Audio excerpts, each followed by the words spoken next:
mendengarkan podcast ini. Ketika kita mengikut Tuhan Yesus, menyatakan diri percaya kepada Tuhan Yesus, dan menerima Dia sebagai juru selamat, maka sebenarnya kita tidak bisa lagi hidup wajar. Ketika kita menyatakan percaya kepada Tuhan Yesus, kita mengikut Tuhan Yesus, mempercayai dan menerima Dia sebagai juru selamat, maka sebenarnya kita tidak bisa lagi hidup wajar. Mengapa? Sebab fokus dan orientasi hidup bukan sedikit berubah, tetapi harus berubah total. Dalam segala aspeknya harus baru. Aspek yang pertama itu aspek moral. Kita harus menggumuli moral kita untuk menjadi sempurna seperti Bapa. Jangan takut mendengar kata sempurna.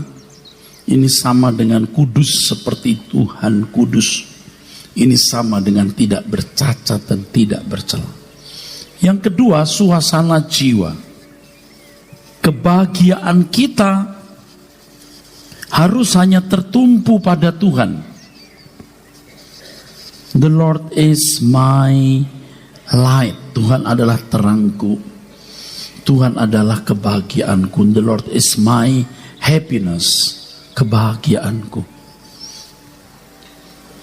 Kita harus belajar berhenti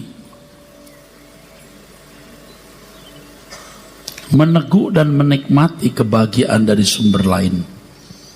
Yang ketiga, tujuan. Tujuan ini sudah harus memindahkan kita fokus kerajaannya. Fokus kita harus benar-benar langit baru, bumi baru. Bukan sedikit berubah, tetapi harus berubah total dalam segala aspeknya. Mari kita membuka Alkitab. Lukas pasal 5 ayat 36 dan 39. Demikian firman Tuhan. Ia mengatakan juga suatu perumpamaan kepada mereka. Tidak seorang pun mengoyakkan secarik kain dari baju yang baru untuk menambalkannya pada baju yang tua. Jika demikian, yang baru itu juga akan koyak, dan pada yang tua itu tidak akan cocok kain penambal yang dikoyakkan dari yang baru itu. Demikian juga tidak seorang pun mengisikan anggur yang baru ke dalam kantong kulit yang tua. Karena jika demikian, anggur yang baru itu akan mengoyakkan kantong itu, dan anggur itu akan terbuang, dan kantong itu pun hancur. Tetapi anggur yang baru harus disimpan dalam kantong yang baru pula, dan tidak seorang pun yang telah minum anggur tua ingin minum anggur yang baru, sebab ia akan berkata, anggur yang tua itu baik. Saudaraku, di Lukas pasal 5 ayat 36 sampai 39 ini, Tuhan Yesus memaparkan sebuah perumpamaan mengenai secarik kain dari baju baru yang ditambalkan pada baju tua. Ini tindakan bodoh, sebab baju baru tidak akan bisa dipakai sebab dikoyakkan, dan baju yang tua pun akan terkoyak ketika ditambal dengan kain yang baru. Dua baju terbuang. Mestinya baju yang tua dibuang saja dan digantikan baju yang baru. Tetapi ini bukan sesuatu yang mudah, sebab baju yang lama sudah terbiasa nyaman dipakai. Nah, sesungguhnya baju baru ini menunjukkan Injil yang murni, Injil yang diajarkan Tuhan Yesus. Orang percaya tidak boleh hanya mengambil sebagian ayat-ayat perjanjian baru yang dipandang perlu, yang tidak mengganggu kenyamanan hidup, sementara itu masih mengenakan cara berpikir dan gaya hidup manusia seperti yang lain. Hal ini terjadi dalam kehidupan banyak orang Kristen. Penyebabnya memang mungkin mereka tidak tahu kebenaran Injil yang murni, tapi juga bisa karena tidak bersedia. Dia tahu tapi tidak bersedia. Dan yang kedua ini adalah kelompok saudara. Saudara sudah mendengar Injil yang murni, Injil yang diajarkan Tuhan Yesus dari mimbar Rehobot ini. Sekarang masalahnya saudara bersedia tidak mengenakan. Sebab tujuan kekristenan hanya satu, ingat ini. Dikembalikannya manusia ke rancangan semula. Dan manusia rancangan semula adalah Tuhan Yesus sebagai profilnya, sebagai role modelnya. Jadi menjadi Kristen hari ini merupakan perjuangan untuk mengenakan cara berpikir dan gaya hidup Tuhan Yesus. Seandainya Tuhan Yesus hidup pada zaman sekarang di abad 21, apa yang dia lakukan?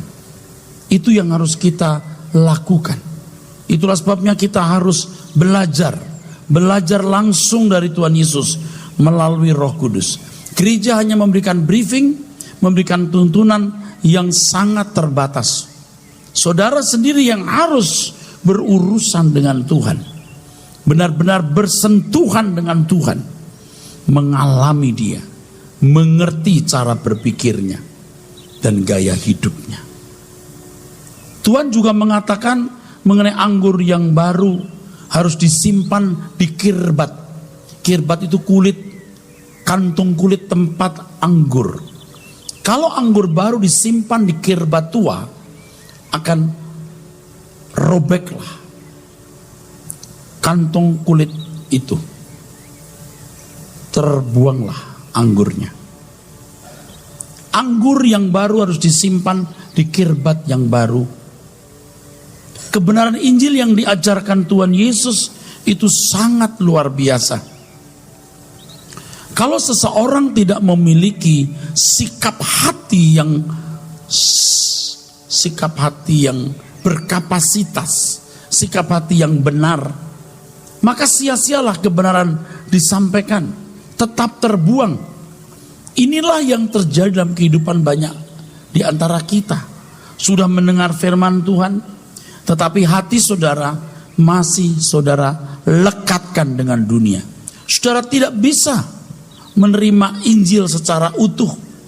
Itulah sebabnya saudara tidak pernah berubah, tidak pernah makin kelihatan pribadi Kristus yang memancar dalam dirimu. Dan saya mau beritahu kepada orang-orang dekat saya, sekalipun saudara orang yang tiap hari bersama saya, tapi kalau hatimu masih terikat dengan dunia, engkau tidak akan pernah bisa berubah. Engkau tidak akan bisa menangkap jiwa atau nafas kebenaran. Secara logika saudara menangkap, tapi secara spirit Anda tidak menangkap. Dan itu tidak membuat saudara berubah. Seiring dengan hal ini, Tuhan Yesus juga menyinggung mengenai orang yang terbiasa minum anggur yang tua. Tidak enak kalau minum anggur yang baru. Anda perhatikan tadi satu kata, tidak ada orang yang minum anggur tua mengatakan anggur baru itu enak. Tidak ada. Jadi kita mengerti, tidak ada saudara yang berkata Tuhan Yesus itu indah. Tidak ada. Kecuali saudara berkata, aku memilih yang tidak indah menurut dunia, sampai aku bisa menjadikan ini indah dan kurasakan indah. Kuasa kegelapan memarkir banyak orang Kristen dengan cara berpikir gaya hidupnya yang salah, gaya hidup yang normal seperti anak dunia. Sampai tidak mau tidak bisa berubah lagi. Nggak enak. Siapa yang bilang enak? Saya juga mengatakan gaya hidup, cara berpikir Tuhan Yesus tidak enak. Anggur yang baru tidak enak. Tapi aku mau, aku percaya. Kalau aku percaya, aku mau. Seperti anak-anak dikasih makan, dia bilang, "Nggak enak, Mam. Ini baik untuk kamu, Nak." "Nggak enak, Mam." Ayo, tetap. Ingat gak waktu kita kecil kita makan minyak ikan? Kita baru baunya aja memuntah, saudara. Apalagi minumnya. Maka sering kita ditutup. "Buka mulutmu," kata mama. "Lebih lebar, kurang lebar." Kita tidak mau lebar. Nggak enak. Kita sudah minum itu beberapa jam, masih terasa baunya. Tapi karena tiap hari, lama-lama, "Mam, minyak ikannya belum." Mengapa mengikut Tuhan Yesus tidak membuat kita tidak bisa lagi hidup wajar? Sebab, seperti yang tadi saya katakan, mengikut Tuhan Yesus berarti cara berpikir dan gaya hidup kita harus seperti Dia. Harus. Memang zaman berubah, tetapi esensi dari spiritual Tuhan Yesus, cara berpikir, gaya hidupnya harus bisa diterjemahkan dalam hidup kita. Sampai kita bisa berkata, "Hidupku bukan aku lagi, tapi Kristus yang hidup di dalam aku." Kalau saudara tidak bersedia, saudara berhenti jadi orang Kristen. Karena toh akhirnya engkau tidak akan bisa diterima di kemah abadi. Jangan hanya mengambil sedikit, seperti baju tadi, mau ditambalkan di baju tua. Nggak bisa, robek ini. Nggak sanggup. Beda kualitasnya. Dua-duanya bisa nggak kepake. Anggur yang baru harus hati yang baru. Hati yang nekat mau terima. Nggak enak, tapi minum. Mau. Tapi kalau masih pakai kirbat, ya, kantong kulit tua, hancur, percuma. Filipi 2 ayat 5 sampai 7. Filipi 2 ayat 5 sampai 7. Hendaklah kamu dalam hidupmu bersama menaruh pikiran dan perasaan yang terdapat juga dalam Kristus Yesus, yang walaupun dalam rupa Allah tidak menganggap kesetaraan dengan Allah itu sebagai milik yang harus dipertahankan, melainkan telah mengosongkan dirinya sendiri dan mengambil rupa seorang hamba dan menjadi sama dengan manusia. Kita jangan mengurangi sedikit pun. Kita tidak boleh mengurangi sedikit pun. Maka untuk menunjukkan keadaan baru yang radikal itu, Alkitab menggunakan kata anagenao, dilahirkan dari atas atau dilahirkan baru.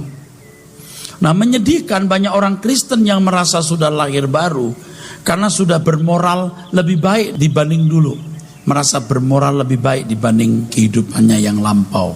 Sudah mulai ke gereja, apalagi aktif dalam kegiatan pelayanan gereja. Tanpa sadar ia memarkir dirinya ke dunia. Dan banyak orang merasa sudah jadi umat Allah yang layak masuk rumah Bapa. Merasa sudah layak diterima Tuhan. Padahal belum. Padahal tidak. Buktinya apa? Kalau sudah tanya saya, Pak Era sudah melakukan kehendak Bapa? Belum. Tapi saya sedang berjalan terus. Saya sedang terus belajar. Dan aku harus menemukan diriku lebih baik nilainya. Maka saya harus berurusan dengan Tuhan. Belum, tetapi aku sedang berusaha. Jangan belum tapi tidak berusaha. Jangan tidak tapi tidak memiliki geliat untuk sungguh-sungguh bisa melakukan kehendak Bapa. Belum sungguh-sungguh berusaha untuk melakukan kehendak Bapa. Betapa berbahayanya keadaan saudara yang tidak jelas itu. Jawab belum, minta ampun lalu berjuang. Saudara tahu, saya kalau minta ampun kepada Tuhan, sekarang ada kegentaran yang hebat. Kenapa? Kalau aku mengakui satu kesalahan, aku harus sungguh-sungguh meninggalkannya. Harus mau diubahkan sama sekali, harus baru. Walaupun faktanya memang bisa salah lagi, tapi harus benar-benar meninggalkannya. Kalau setiap hari, setiap kesalahan yang kita lakukan, kita akui, kita benar-benar mau berubah, itu kelihatan sekali perubahannya. Seharusnya seorang yang mengaku percaya kepada Tuhan Yesus, hidupnya sudah berakhir di sini, saudara. Tidak ada lagi yang saudara mau capai. Hidup kita berakhir di sini. Jangan saudara berpikir, wah kalau begitu bagaimana kita mau mengembangkan diri. Remaja harus sekolah, pemuda kuliah dengan baik, berkarir, mencari nafkah, harus mengembangkan potensi. Kalau seseorang malas tidak mengembangkan potensi, berarti dia tidak mengasihi Tuhan. Dia harus mengembangkan potensi, tapi potensinya bukan untuk kebahagiaan jiwanya. Makin mengembangkan potensi, makin sukses dalam marketplace, makin efektif buat Tuhan. Bukan supaya bisa merasa nyaman, karena kerajaan surga tujuan kita. Bukan terus selalu Anda menyepi. Ya kata pendeta, kita tidak boleh lagi punya kesenangan dunia. Moral kita harus sempurna. Baiklah aku jadi biarawan atau biarawati. Loh, justru saudara hidup di tengah-tengah masyarakat dengan segala persoalan dan goncangannya. Saudara diproses menjadi sempurna. Jangan melarikan diri. Seharusnya seorang yang mengaku percaya kepada Tuhan Yesus, hidupnya sudah berakhir. Ia menghentikan perahu hidupnya di satu pelabuhan. Pelabuhan itu Tuhan Yesus. Matius 11 ayat 28-29. Matius 11 ayat 28-29. Marilah kepadaku semua yang letih lesu dan berbeban berat, aku akan memberi kelegaan kepadamu. Kelegaan di sini artinya perhentian. Di dalam bahasa aslinya anapauso, perhentian, kelegaan. Anapauso sama dengan perhentian. Pikulah kuk yang kupasang dan belajarlah padaku, karena aku lemah lembut dan rendah hati, dan jiwamu akan mendapat ketenangan. Jiwamu mendapat anapauso. Itu terjemahan bahasa Indonesia kurang tepat, atau bisa tepat juga, dianggap tepat, tetapi bisa membingungkan. Coba dibaca ulang. Pikulah kuk yang kupasang dan belajarlah padaku, karena aku lemah lembut dan rendah hati, dan kamu akan mendapat anapauso. Dua kata itu sama, anapauso, tapi yang satu diterjemahkan kelegaan, yang satu diterjemahkan jiwa mendapat ketenangan. Jangan serakah, gerangsang. Manusia memang sudah dicetak dunia dengan sistem ini. Waktu kecil di bawah 3 tahun, kalau tubuh gak nyaman, lapar, nangis. Ngompol, nangis karena gak nyaman, ganti popok. Minum susu, diem. Besar dikit, umur 4, 5, 6 tahun, makanan, makan, main-main. Besar lagi, makan, main-main, hobi. Hobinya sepeda lah, apalah. Ngegeng dengan teman-teman, udah umur 7, 8, 9, 10, 12, 13. Masuk remaja, masih suka makan-makan, ngegeng, ya sekolah. Hobinya udah bukan sepeda, motor, naik. Terus memasuki masa pemuda, mulai pacaran untuk mempersiapkan perkawinan. Hobinya bukan lagi motor, sudah naik ada yang mobil. Ya. Kuliah, karir, cari kerjaan. Lalu umur 30 ke atas, mulai punya jodoh, berkarir, punya fasilitas, mengejar karir. Usia 50, sudah punya menantu, sudah mulai punya cucu. Sekarang hobinya sudah berubah dari mobil build up, kalau bisa kapal pesiar, yang beruntung ya. Terus makin tua, udah punya cucu, cicit, jadi godfather. Terus innalillahi. Ini sistem, dan Tuhan jadi suplemen, support, mendukung. Coba lihat sistem hidup seperti itu. Dan saudara saya terlanjur ada dalam sistem itu, siklus itu.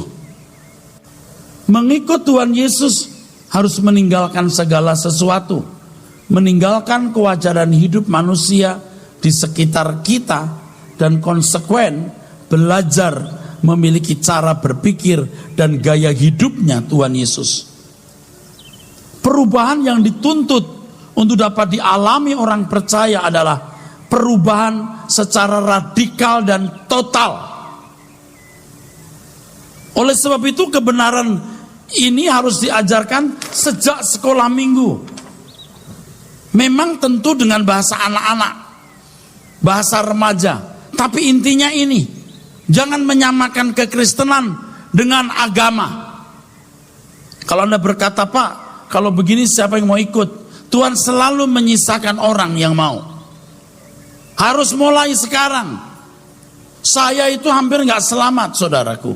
Nyaris saya gak selamat.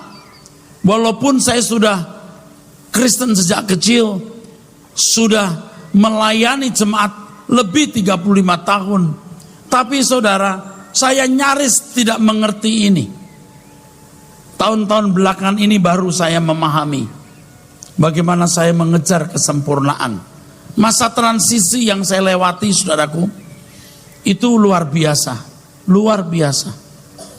Saya melewati masa-masa di mana pelayanan gereja menjadi tidak penting. Yang penting aku membenahi diri. Aku belum bisa jadi contoh dengan baik. Aku belum bisa menampilkan kehidupan Tuhan Yesus dengan benar. Rasanya aku mau berhenti dalam segala kegiatan. Tapi saya sudah terjebak dengan tanggung jawab ini.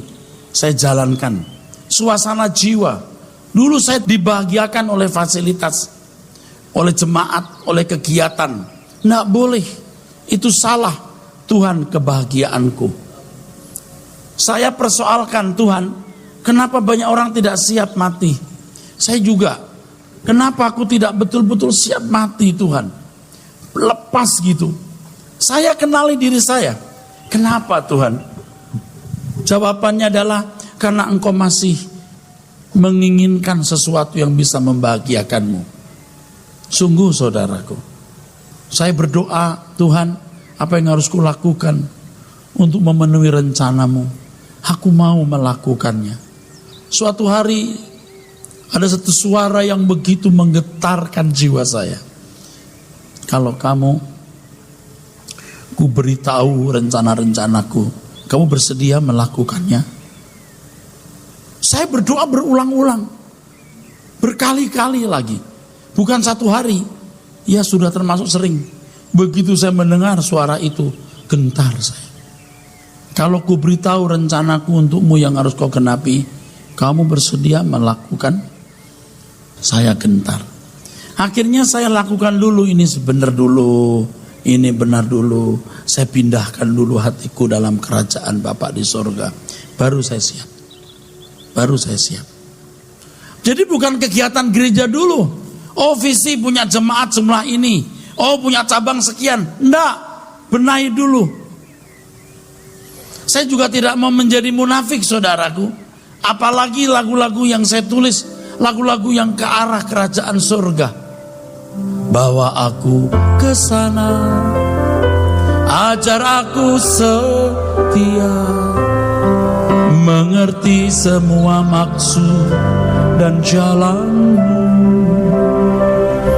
Tak ku ingini lagi indahnya dunia ini, karena ku yakin yang kau sediakan sempurna. sempurna. Saudara harus sibuk bagaimana memiliki moral yang sempurna. Kalau saudara tanya, Pak, bagaimana kita bisa sempurna? Gumuli dulu, jangan ngomong. Gumuli dulu. Jangan kau dibahagiakan oleh dunia ini sehingga kau diatur oleh dunia. Engkau lewat showroom mobil, kamu digerakkan, kamu diremut oleh mobil. Lewat toko tas, ibu-ibu, kita digerakkan oleh tas. Dunia menggerakkan kita, mengatur, menguasai kita. Anda lagi jalan, tiba-tiba orang begini, kita lewat saja. Kita nggak usah diremot oleh dia. Kalau kita balik, lu ngapain tadi? Apa lo? Kita diatur oleh dia. Pria-pria yang mata keranjangnya belum dibuang, melihat cewek cantik, hus. Kamu digerakkan oleh dia, diremot sama cewek. Kenapa? Begitu, lihat cewek cantik, ya udah, nggak ada urusan sama lu. Nanti pulang ke rumah menghadapi mertua, pasangan hidup yang menyakitkan, ayo gimana reaksimu? Suasana jiwa kita, Pak, saya menyesal, Pak, rumah tangga saya nggak bahagia. Bahagia nggak bahagia kamu yang menentukan, bukan rumah tanggamu, bukan jumlah uangmu, bukan lingkunganmu, tapi hatimu. Makanya lagu ini, saudaraku, bawa aku ke sana, ajar aku setia, mengerti semua maksud dan jalan. Tak ku ingini lagi indahnya dunia ini, karena ku yakin yang kau sediakan sempurna. Mengikut Tuhan Yesus harus meninggalkan segala sesuatu, berani meninggalkan kewajaran hidup manusia di sekitar kita dengan konsekuen. Perubahan yang dituntut Tuhan itu perubahan total, dan ini harus diajarkan sejak muda. Orang tua harus punya kehidupan yang begitu radikal. Anak-anakmu tidak mungkin tidak terpengaruhi. Tidak mungkin tidak terpengaruhi. Kalau melihat orang tuanya begitu, sangat ekstrim dengan Tuhan. Kesalahan gereja hari ini adalah tidak menawarkan, tidak mengajarkan kehidupan Tuhan Yesus sebagai satu-satunya tujuan hidup kekristenan kita. Satu-satunya. Bagaimana kita memiliki cara berpikir dan gaya hidupnya. Biasanya gereja-gereja hari ini menawarkan sebuah perlindungan, berkat, dan segudang jaminan lain kalau mengikut Tuhan Yesus. Lagu-lagu yang dinyanyikan tidak memuat kalimat yang berdasarkan kebenaran Injil, tetapi syair yang memuat perhatian, pengertian, kasih Tuhan yang luar biasa, seperti kuasanya hanya untuk kepentingan pemenuhan kebutuhan jasmani. Jemaat tidak dilatih untuk mengerti kehendak Tuhan. Sudah saatnya kita bukan hanya menuntut Tuhan mengerti kita, kita yang mengerti Tuhan. Jangan memandang Tuhan itu seperti anak-anak yang masih suka dipuji-puji, diangkat-angkat. Juga saudara jangan tertipu oleh khotbah-khotbah yang mengajarkan seakan-akan Tuhan akan selalu memanjakan kita. Kalau anak umur 3 tahun, 4 tahun, tidak salah orang tua berkata, tante, om berkata, mamam itu baik loh. Oh, baik banget. Kau minta apa bisa dikasih. Oh gitu ya. Tapi kalau umur 20 tahun masih diajarin gitu gimana? Seringkali Yesus yang diajarkan bukan Yesus yang ada di Alkitab. Yesus yang lain. Coba kalau orang berkata begini, wah gua gak senang lo punya mama begini. Wah gua salah punya mama. Loh, Kok gitu? Iya. Gila, gue suruh bangun pagi, gue mesti sekolah lagi. Gila bener dah. Enak mama yang sono. Boleh bangun siang, boleh gak sekolah. Loh, mama yang bener yang mana nih? Kalau ada anak berkata, mami ada PR aku ndak bisa. Tenang nak, mami kerjakan. Tapi ini juga ada prakarya yang sudah mestinya minggu lalu diberitahu. Aku belum kerjakan Mi. Gak apa-apa. Kamu tidur, mami tidak tidur semalam suntuk. Mami yang baik yang begini. Mami ini PR, aku ndak bisa. Duduk, kerjakan. Nggak bisa Mi. Kamu lihat contoh sebelumnya mana contohnya? Ya, tapi mami kan tahu. Mami tahu, mami udah lulus. Kamu kerjain. Cari. Tapi juga saya belum bikin prakarya. Jangan tidur semalam suntuk. Itu mami yang baik. Saudara dewasa rohani, sudah saatnya jangan seperti anak-anak. Sudah 30 tahun jadi orang Kristen, 40 tahun jadi orang Kristen, dari kecil Kristen.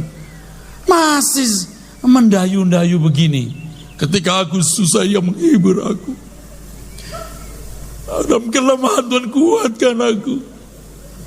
Ini namanya kebutuhan khusus. Retarded. Kan mestinya itu kalau saudara tuh dewasa mulai begini loh.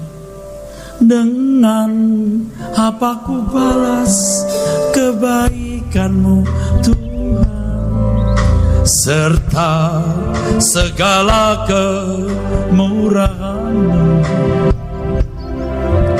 Kini aku serahkan segenap hidupku, ku mau mengabdi padamu Tuhanku.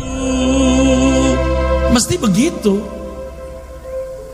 Sudah saatnya kita mengerti Tuhan, bukan Tuhan yang mengerti kita. Pasti Tuhan sudah mengerti kita.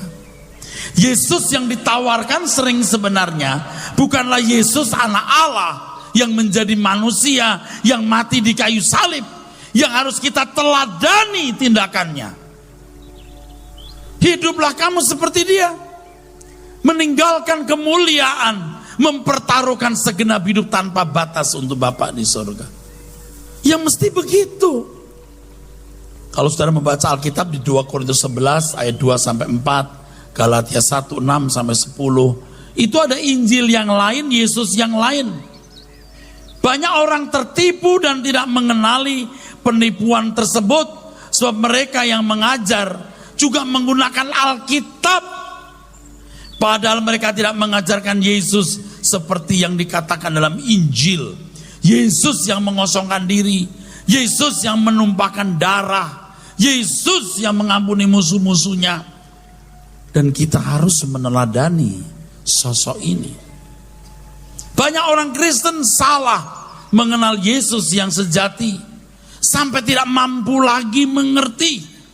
Jadi tidak heran dunia makin mewarnai dia. Sehingga ketika mendengar Injil yang benar, dia lipat dahinya dan berkata, kok begitu? Anggur yang lama enak katanya. Kekristenan yang tidak membuat seseorang meninggalkan dunia, atau yang tidak membuat orang terpisah dari dunia, adalah kekristenan yang nyaman. Dan sementara orang-orang seperti ini menikmati dunia dan merasa bahwa dia sudah jadi anak Allah yang layak masuk kerajaan surga, betapa salahnya saudara. Anggur yang lama itu enak, anggur yang baru tidak enak. Dan dia tidak diajar untuk minum anggur baru. Di sini Anda saya ajak, saya paksa bila perlu minum anggur yang tidak enak, tapi yang menyelamatkan. Sementara menjadi Kristen tetap menikmati kesenangan dunia seperti anak-anak dunia, itu menggiring saudara kepada kebinasaan. Dan kesenangan-kesenangan dunia itu racun yang bisa membunuh benih ilahi di dalam dirimu. Tuhan menaruh benih itu untuk ditumbuh kembangkan. Saudaraku, ada benih Ada benih yang Tuhan taruh di dalam diri kita, saudaraku. Sini. Roh Kudus ditanam untuk menuntun kita kepada segala kebenaran dan Injil kerajaan Allah yang merubah cara berpikir kita. Kesenangan dunia itu racun yang membunuh benih ilahi ini. Pak, kalau begitu kita jadi nggak senang hidup. Oh saudaraku, jangan salah. Kalau Tuhan menjadi kebahagiaan kita, Tuhan akan membuat kita senang bahagia dengan apapun yang Tuhan berikan. Dan itu tidak menjadi ikatan, dan itu tidak membuat kita terbelenggu dan binasa. Yang paling membahayakan di sini adalah hidup kewajaran anak dunia. Makanya ada kalimat dalam lagu yang saya tulis. Wahai kamu yang sedang bersuka dalam kewajaran anak dunia. Tidak jahat, tapi wajar. Nikmati kekayaan fana dengan cemawa. Suatu saat pasti semua sirna, tak berharga lagi. Wajar. Apa salahnya gua? Enggak salah. Menurut you enggak salah. Tapi kalau kamu anak Tuhan, kamu diparkir oleh kuasa gelap di situ. Apa salahnya saya ingin ini, ingin itu? Ya cuman ini ya kok, enggak yang lain. Enggak. Kebahagiaanmu harus hanya Tuhan. Perkarakan dirimu kemana engkau pulang. Mungkinkah ke padang gersang tak bertepi? Di sana tiada mentari dan tiada lagi bintang. Dalam jurang gelap kengerian. Yang aku tahu pasti kemana aku pulang. Di hamparan padang hijau tak bertepi. Tuhanlah matahariku di negeri indah Bapakku. Kesana kami pulang bersama.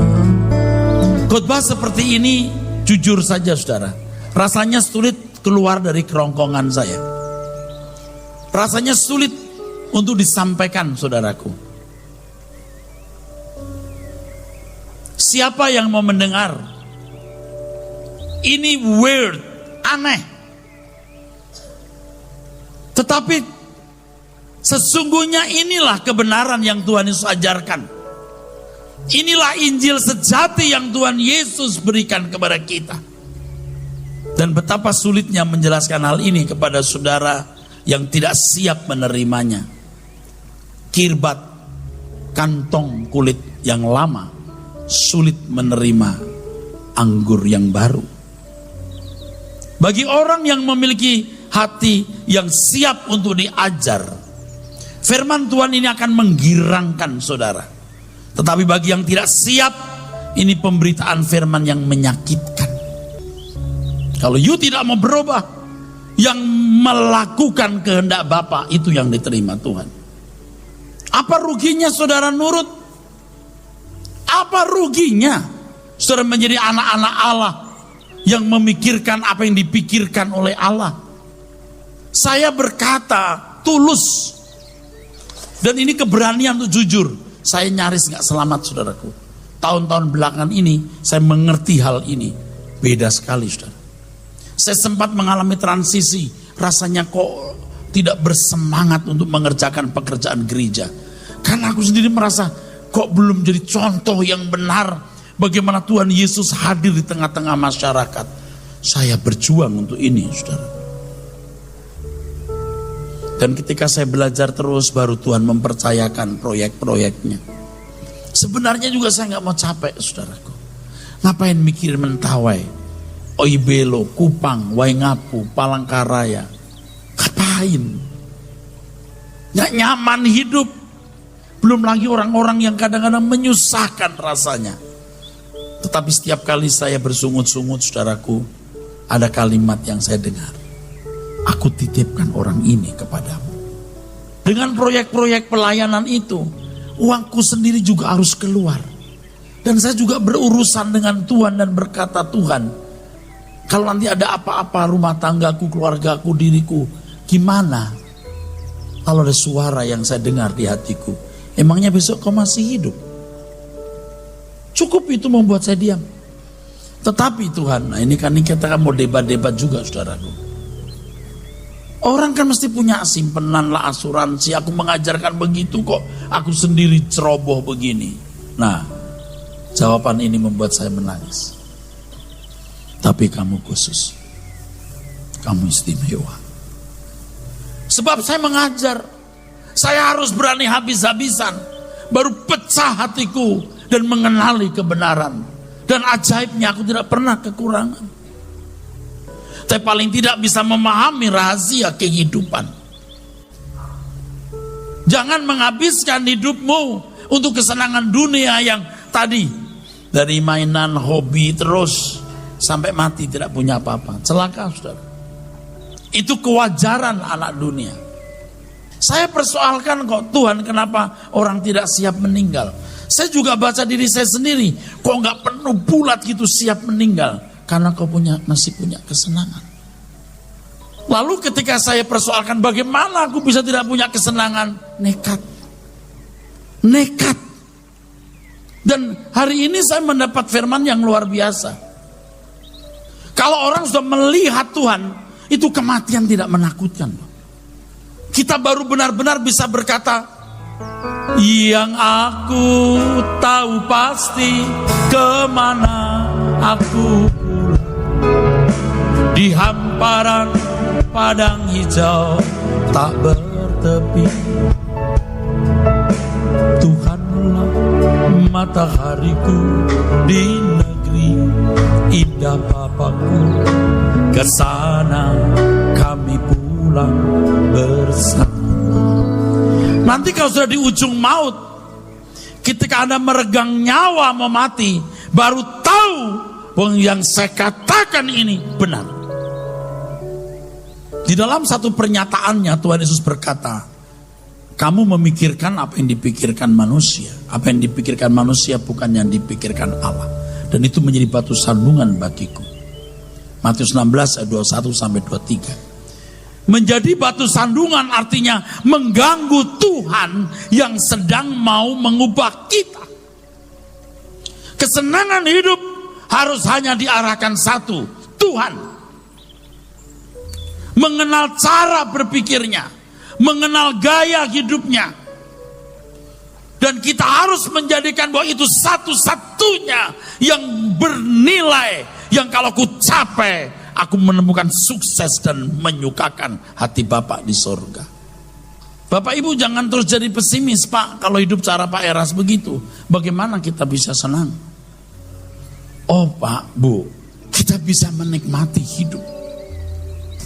Pemuda-pemuda pun juga mesti punya komunitas. Bareng-barenglah situ retreat, bareng-barenglah ke Bali, bareng-barenglah. Begitu saudara, punya komunitas. Jadi kita juga nikmati hidup. Saya dengan teman-teman orang dekat saya juga menikmati dunia. Dengan cara anak Tuhan, bukan cara anak dunia.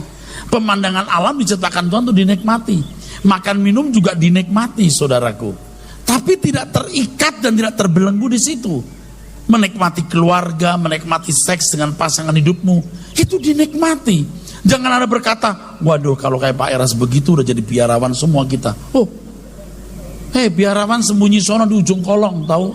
Dia nggak bergaul dengan masyarakat, tidak tahu bagaimana proses hidup di tengah-tengah masyarakat. Melakukan kehendak Bapa itu tujuan satu-satunya hidup ini. Itu yang menyenangkan hati Bapa. Itu sukses di atas segala sukses. Kita arahkan kita di situ, Pak. Ayo kita sungguh-sungguh. Pokoknya jangan takut mendengar kata sempurna, suci, tak bercacat, tak bercela. Jangan takut. You gumuli, you cari. Nanti juga akan rasa gitu, akan feel bagaimana hidup berkenan itu. Setiap pikiran yang muncul, perkarakan sesuai kehendak Allah enggak? Setiap kata yang kita ucapkan, Tuhan nyaman enggak ini kuucapkan? Dan itu digumuli dari pagi sampai malam. Gagal, minta ampun lagi. Kalau sudah minta ampun berarti mau berubah. Terus itu, Anda pasti berubah. Kalau dulu kita disenangkan oleh fasilitas dunia, kita harus mulai tidak diatur oleh dunia. Lewat toko arloji, udah punya. Tapi kalau mau beli, beli saja. Kalau mau beli, beli saja. Karena memang butuh, tapi jangan untuk biar keren. Salah kalau udah mulai biar keren. Jangan saudara pikir saya kampungan lalu kurang pergaulan. Saudara tua, saudaraku. Saya sudah melewati banyak perjalanan hidup. Dan saya menemukan kebenaran ini mengajak saudara siap dibawa ke langit baru, bumi baru. Memang saudara akan kadang-kadang mendengar begini kayak asing. Ini surga melulu. Surga melulu nih.